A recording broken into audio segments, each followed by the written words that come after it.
জয় শ্রী মহাকাল। সিংহ লগ্ন, সিংহ রাশি, মার্চ 2026 সংক্ষিপ্ত ফলাদেশ।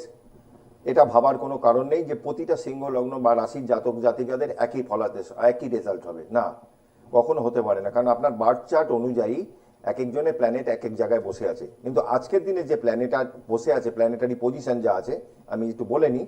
মিনে বসে আছে শনি, কুম্ভে বসে আছে রাহু বক্রী অবস্থায়, সিংহে কেতু বসে আছে বক্রী অবস্থায়, চন্দ্র বৃহস্পতি মিথুনে, আর রাহুর সাথে বসে আছে কুম্ভে মঙ্গল বুধ শুক্র।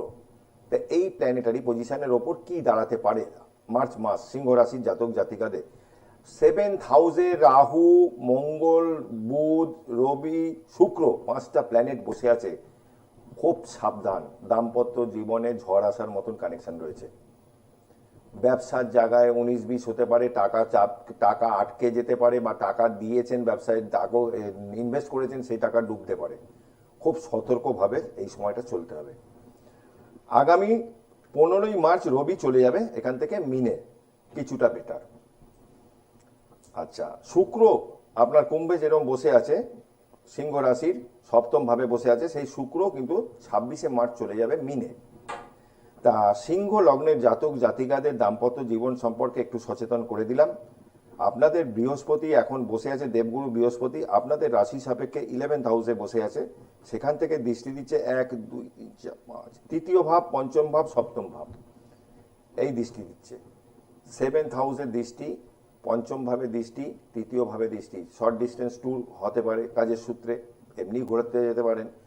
পঞ্চম ভাবে দৃষ্টি, সন্তান প্রাপ্তি যোগ সেটাও আছে। শরীর স্বাস্থ্য নিয়ে ভুগবেন সেটাও আছে, কারণ আপনার লগ্নে কেতু বসে আছে বা রাশিতে কেতু বসে আছে, সপ্তম ভাবে রাহু বসে আছে।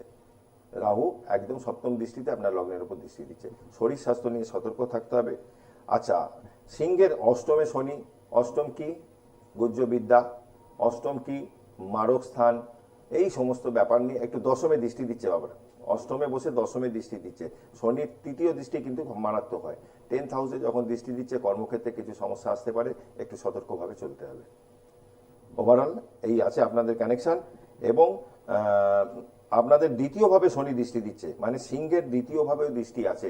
রাহুর দৃষ্টি যেরকম আছে, শনির দৃষ্টিও আছে। টাকা পয়সা দেখবেন খরচা বেশি হয়ে যাচ্ছে, একটু বুঝে খরচা করতে হবে। নিকট আত্মীয়দের সাথে বনিবনার অভাব হতে পারে, সেটাও হতে পারে। ভালো থাকবেন। আর প্রত্যেককে বলবো যারা অনুষ্ঠানটা ফলো করছেন, আমার বুকিং নাম্বার 8420335155। গুগলে গিয়ে জ্যোতিষ আচার্য তাপসাসী আপনি যদি লেখেন, ওটা ওখানে শো করবে। ইউটিউবে গিয়ে করলেও শো করবে। যদি কন্ট্যাক্ট করতে হয় এই বুকিং নাম্বারে পরবর্তীকালে যোগাযোগ করে নেবেন। ভালো থাকবেন, আবারও দেখা হবে। জয় মা।